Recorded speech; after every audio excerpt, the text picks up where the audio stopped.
A presidential heist. I'm Jason Horton. I'm Rebecca Lieb. And this is Ghost Town.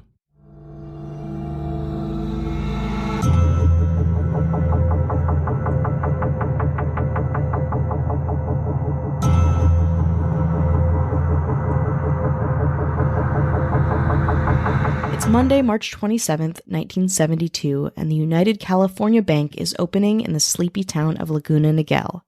The bank manager goes to the vault, trying to unlock its heavy door, but it's jammed with a screwdriver and will not open. 20 minutes later, a technician from the vault manufacturer arrived to try and open the door. Everyone is confused. The combination is right, the mechanism is working, but the vault still won't open. Without a better idea, the technician climbs into the rafters of the bank to maybe, just maybe, get closer access to the vault. He's stunned when he finds a very large hole sawed into the roof. Below that hole, in the ceiling of the vault itself, was a second gigantic hole, and millions of assets were gone. Maybe you caught us both telling parts of this insane heist on the History Channel show History's Greatest Heists with Pierce Brosnan, but today we're going to talk through the whole thing. A case that involves Jimmy Hoffa, Richard Nixon, a load of dairy farmers, explosives, and millions of dollars. The whole thing begins in Ohio? Yes. This is the story of the United California bank burglary. Let's go first to modest, low-key Youngstown, Ohio. Emil Dinzio and his older brother James grew up there, and as adults they owned a local coal mining company called the Dinzio Brothers Mining Company. But they weren't just miners. They were cunning, highly intelligent career criminals. Emil was the brains, and James the explosive expert, and together they began robbing banks as teenagers. By the early 1970s, they became seasoned pros, notorious not just in Youngstown, but among organized crime rings in other parts of the country. So much so that they were brought into a gambling ring in Cleveland by Butchie Sestorino, a guy who Emil had gotten friendly with over the years. Butchie Sestorino was a total mob guy who had contracted Emil and James for various gigs. He invited Emil out for sandwiches one day, and in the middle of their meal, Butchie asked Emil, quote, "How would you like to steal a few $1,000,000 from Tricky Dick?" Butchie tells Emil that there's $30 million of Nixon re-election funds in the United California Bank, located in California. Now it was 1972 and Watergate was still 3 months away, but already Nixon had a reputation for being pretty corrupt. According to a Teamsters tip, Nixon had been shaking down U.S. dairy farmers for cash to use in his re-election campaign. That money, $30 million, was supposedly stowed alongside some other assets in a safety deposit box in the United California Bank in Orange County, Laguna Niguel to be exact. Laguna Niguel at the time is this, again, sleepy little beach town, the boonies really, so it makes it a pretty perfect hit, but Emil thinks this is all pretty ridiculous and very far-fetched. Until he realizes that this tip is coming from Jimmy Hoffa. Butchie got his tip from the Teamsters, whose ex-leader was Jimmy Hoffa himself. In mid-1971, Hoffa is 4 years into his 13-year sentence for bribery and fraud. Nixon granted Hoffa a presidential pardon under one condition. He's barred from any union activities for 9 years. This really pisses Jimmy Hoffa off. I mean, obviously the man doesn't like rules, but mainly because Hoffa supposedly paid Nixon $3 million to get all of this smoothed out, with the intention of keeping his role as the head of the Teamsters. And then, all of a sudden, Nixon hits him with a resignation rule. So, he wants his money back, and he wants to take Richard Nixon down. And just like that, Emil Dinzio is in. And so, of course, James is in. James brings in his brother-in-law, Charles Mulligan, as a driver and lookout man, and his nephews, Harry and Ronald. Now, the Dinzios are pretty pleased with their team, but Butchie brings in 2 people himself. His cousin, Phil Christopher, another mob guy but also a well-known alarm specialist, which we'll get to later, and Charles Brokel, Phil's uncle, the muscle, I guess. He's kind of an idiot and really just a petty thief, but Butchie wants to make sure he has enough people on, quote, his side, and that the mob eventually gets their cut of the money. So there are kind of 2 factions in this group, the Dinzio faction and the Sestorino faction. The men, Emil Dinzio, James Dinzio, Chuck Mulligan, Phil Christopher, Harry Barber, and Charles Brockle, drive from Youngstown, Ohio to Orange County to Case 6 Monarch Bay Shopping Center in Laguna Niguel, California. Emil and James confirm the bank closes Friday at 5 p.m. and stays closed until 10 a.m. on Monday, so they arrive on Friday and check into a hotel about 30 miles away. Emil and James sneak closer to the bank and watch the cleaning crew arrive. When the cleaners get inside, they begin dusting the teller stations, and, observing this, the brothers spot the vault door. Very good information. According to Dinzio, bank robbers will never try to get into the vault through the door. It's much easier to blast through a wall or ceiling, and also the robbery gets discovered faster. So the two walk up to the bank doors after the cleaning crew leaves, looking for an alarm brand or manufacturer. They cannot find any. Then they realize just how low security this bank is, and wonder why Nixon chose the United California Bank in the middle of nowhere to do this. They conclude, after a lot of discussion, that it's just super under the radar. So maybe it's genius. James then decided to pick the door lock to see if they could locate a telephone line junction box, which would let them read the wires of the bank system and see what type of alarm they were using. Just as they're about to go in, a man and his dog jump out of the car and kind of wander around. The man smoking a cigarette and the dog peeing on random bushes around the bank. This makes James and Amel realize that maybe there is a lot of money in this bank, that maybe they're onto something. The brothers think this is a dog patrolman, something they'd heard about but never seen with their own eyes. They keep their distance, and the dog and the man eventually leave. A scary warning, but the two keep going. Hours later, when things seem chill yet again, Amel goes to the back of the bank and discovers what kind of alarm the bank uses. A Diebold. No problem for these seasoned criminals, but it didn't necessarily mean that a whole place was wired with a Diebold alarm bell box. But still, a good sign. At this point, Amel Dinzio was confident he could dismantle the alarm system. The next day, the plan was for Chuck and Amel to watch the bank. If things looked good, Amel would go inside and locate the telephone junction box and dismantle the alarm. The plan goes normally. Amel picks the lock and heads inside, eventually finding a plywood door with a small handle, the telephone junction box. Inside, 2 plastic cups cover 2 brass terminal posts. The bank alarm wires are in these 2 terminal posts. Most bank alarm systems work by sending voltage or pulses over an alarm wire. I want to give you a little explanation of how bank alarm systems kind of work. So most bank alarm systems work by sending voltage or pulses over an alarm wire. These pulses go to an alarm company or directly to the police. The pulses are usually generated in the alarm's main control panel, located inside of the bank's vault. Amel gets out his meter to read the pulses in the wire outside of the vault, but doesn't get any read. No voltage at all. It's weird. This meant the bank probably has a circuit alarm system, not an AC one. This is good news, because circuit alarm systems are even worse at keeping money safe than AC ones. Circuit alarm systems go through the telephone wires, so all you have to do is cut the telephone wire and the alarm system wouldn't work, instead of the pulses, which you have to get into beyond a telephone wire. Amel finally checks out the vault, about 12 feet by 15 feet on the inside, 18-inch thick concrete walls reinforced with steel bars. So the vault itself is essentially a 15-foot by 18-foot solid block of concrete in the middle of the bank. He goes into a crawl space between the ceiling and the vault, grabs 2 sodas from the break room fridge, and leaves. He thinks this is going to be so easy, and so a plan is made. On night 1, Thursday, they'd blow a large hole in the roof over the vault, bring tools in, muffle the sound of the dynamite between the roof and the top of the vault, and then keep all of the tools and supplies there for the next night. Then they'd seal up the roof so nobody could spot the hole. On night 2, that Friday, Amel would take care of the alarm system and James would blast the vault. They'd hit Nixon's boxes first and use the rest of the weekend to get into the other safety deposit boxes. With a plan, the crew went back to Ohio and then flew back to California on March 15th, 1972, using their real names. Not a good part of the plan, but the rest of the plan, all things considered, was pretty good. But sometimes things don't exactly go according to plan. More on that after the break. Hi, hello, how are you doing? Hello. How's it going? Is it going well? We're checking in. Hello.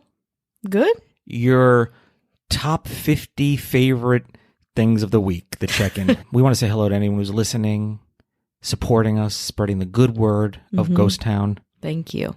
Thank you. We appreciate it. Thank you so much. And yes, we were on an episode of History's Greatest Heists. We were. For this episode, we'll put a link in the description. Yeah. Click on it, and you could watch our faces. Watch our faces. But from like not... I feel like our faces are different now because we shot this a while ago. Yeah. It was like 6 months ago. It was a long time ago. Yeah. It was everyone was very cool though. Yeah, very cool. Very cool. Cool production. It's interesting because I got this episode together way back then just to like quiz myself on like what we were even talking about. Not me. I just said, what do you want me to say? Yeah. Well, I mean, I read about it, but I was like, we both did our homework. But it's interesting to kind of go back and revisit this and like what the final product is. And obviously, go in. Phil Christopher is in it. There's a couple of journalists. There's a lot of people that are better informed or even there, which we were not. And they know what to do with their hands. I personally do not know what to do with my hands. So you can see me trying to make sense. It's like, what does a human do with hands? I know. And I'm seated so awkwardly just because for the camera. So like my body's turned one way, my head's turned the other. And it just looks like a head just was placed. It's like a cantaloupe on a refrigerator. Like it's just what's going on. But you can check that out. Put links in the description for that. Yeah, it was a fun time. Even though I don't feel very particularly comfortable. They're like put her in a blazer. Let's see how she does. But we do it again in a second. Yeah. You know? Anyone? Nope. Okay, great. Okay. Well, the U.S. government was maligned in that episode. In this episode, we celebrate the government, the ghost town government. The mayors on safe cracking duty. Charlie Gilbert. Hello. The master of disguise. Basically, mustaches and funny glasses. Nice. Ashley Matson. Hello. And on explosives.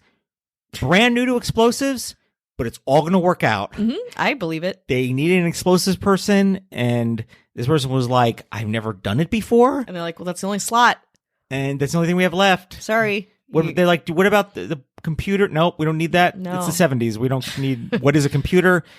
So they are on explosives and demolitions. That's a lot. Kat Joselle. Hello. And the governor, the mastermind, the one who puts the team together. Nice. That you don't find out who it is to the very end. Everyone has their plea deals to get to this person. Plea deals. Witsec, RICO case. But is completely immune, untouchable, untraceable, even though her name is Avian Noble. So you want no ads, no chit chat, bonus episodes, just the good stuff. Head on over to patreon.com/ghosttownpod. Now, do you want to go back to sunny Laguna Niguel? Let's go. Because here in Laguna Niguel, California, we have Emil Dinzio, James Dinzio, Chuck Mulligan, Phil Christopher, Harry Barber, Charles Brockle, and it's a band of Youngstown, Ohio criminals that have been not displaced, but flown of their own volition to Orange County, and they are ready to go. And so, night one commences. They bury their tools and hide some dynamite close to the bank that first night, but return the next day, and things are already going wrong. They find their tools are gone. Apparently, someone had turned them over to the police, presumably. So, they were already kind of out night one. They had to go scramble to find more tools. Chuck was kind of the man to source the materials, and he knew to be careful to source in different places because a lot of people get caught buying incriminating items together. So he's going around buying all new tools for the team. Meanwhile, Amel has a brilliant trick for disabling the exterior alarm bell. Fast expanding liquid styrofoam. It's a product that was invented for fixing surfboards, but it hardens immediately, freezing the bells and expanding inside so they cannot ring at all. I think you know what kind of thing I'm talking about. It's very light, styrofoamy. It kind of makes total sense when you think about it. So now they're ready with their brand new supplies, and everyone takes their position. We've got Chuck, the lookout man on the hill. Harry, he stays at the condo listening to scanners, on standby with a getaway car. Amel, James, Phil, and Brockle, they are walking across a golf course to the bank. They climb onto the roof, and they saw a 36 diameter hole in the plywood over the vault. James and Amel hand-roll a nitroglycerin-soaked sawdust putty around a blasting cap and a wire. Then they put these tubes in holes drilled into concrete and cover them with sandbags, and cover the whole thing with a tarp. This plan, again, is incredibly intelligent, because this directs the force of the blast downward, so most of the debris and noise gets into the vault instead of out. Less noise, less garbage, and nobody noticing a thing. It's so brilliant that the lookout, Chuck, who is outside, doesn't even realize the explosion happened when it does. And I'm sure to Amel and James this felt amazing. They get inside, there are 500 safety deposit boxes ripe for the taking. Amel goes outside to reconnect the phone wires and make sure nothing's accidentally tripped. And then he goes back into the vault. The 4 men work in pairs. While one man swings the sledgehammer, another is holding a hammer specifically used for knocking rivets out of metal beams. The pointed ends of the hammer have been whittled down to smaller points so they can fit into the keyholes of the lock boxes. A good whack and they can punch the whole lock barrel back into the box. So they start smashing open boxes and find $1,000 bills. Immediately. First smash. That's pretty awesome. They keep doing this, smashing through each lockbox, and around 3 a.m. that night, something insane happens. Mulligan comes on the walkie saying a car has entered the shopping plaza and has parked outside of the bank.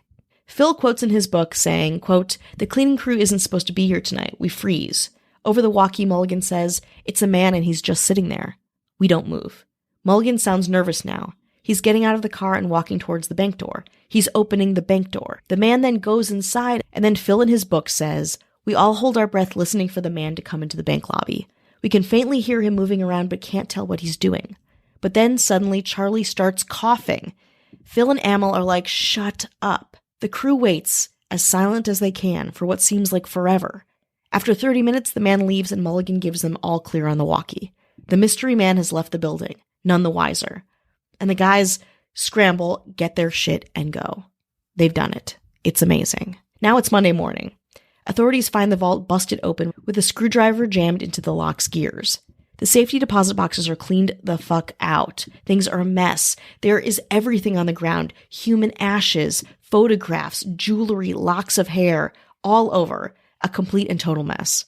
The numbers really vary on how much they actually took. According to Amel, the guys took $11 million in $500 bills and $1,000 bills, and then another $1 million in $100 bills and $800,000 from the other deposit boxes and bank operating money. But by the time the police are actually taking inventory, most of the Cleveland guys are already flying home. Amel, James, and Chuck are halfway to Vegas to try to launder the money and sell some bonds. Only Harry is left, scrubbing down the condo, still with an ear on those scanners. But on April 12th, everyone is back in Ohio. They had done it. They had gotten away with it. And it went too well, because the group gets cocky and decides to use the exact same techniques on May 4th, 1972, when they clean out the Lordstown Bank back in Lordstown, Ohio, a little bit closer to home. The FBI links the 2 heists and sloppy transportation records. Remember when I said that they were all flying under their own names on one single flight? Yeah, not a good idea. They reveal the 5 traveled to California, and they also learn of the townhouse in Ohio and get a warrant to search it. The search at first yields nothing, until police check the dishwasher. The crew had forgotten to run it, so the police get fingerprints from all of the dirty dishes and plates. Easy. And soon arrest warrants are issued. Now everything comes crashing down. Charles Brockle, who was picked up for skipping bail on a previous charge, rats out everyone immediately, even Phil, his own family member. When the police arrest Phil and Amel, they find rare coins that belong to one of the United California Bank's customers. They also find $537 in cash they can trace to the Lordstown Bank job. Phil was also just holding on to his original tools, cash, and a book with alarm voltages. To add insult to injury, Brockle testifies against his co-conspirators in exchange for immunity from prosecution. On October 27, 1972, Amel Dinzio, Charles Mulligan, and Phil Christopher are convicted of the United California Bank burglary job. The 3 are sentenced to 20 years each for conspiracy, bank burglary, and larceny, but Phil Christopher only serves 5 years in exchange for help on another mob case. James, on the run, is apprehended in Cleveland on February 6, 1973. He eventually received a sentence of 15 years. Harry is a fugitive for 8 years before being caught. It's a classic burglary with all of the elements, and if you want to know more, you should definitely check out our episode of History's Greatest Heists with Pierce Brosnan. Yes, I'm plugging it again, I'm sorry, on the History Channel. It is episode 5, hosted by our very best friend, Pierce Brosnan.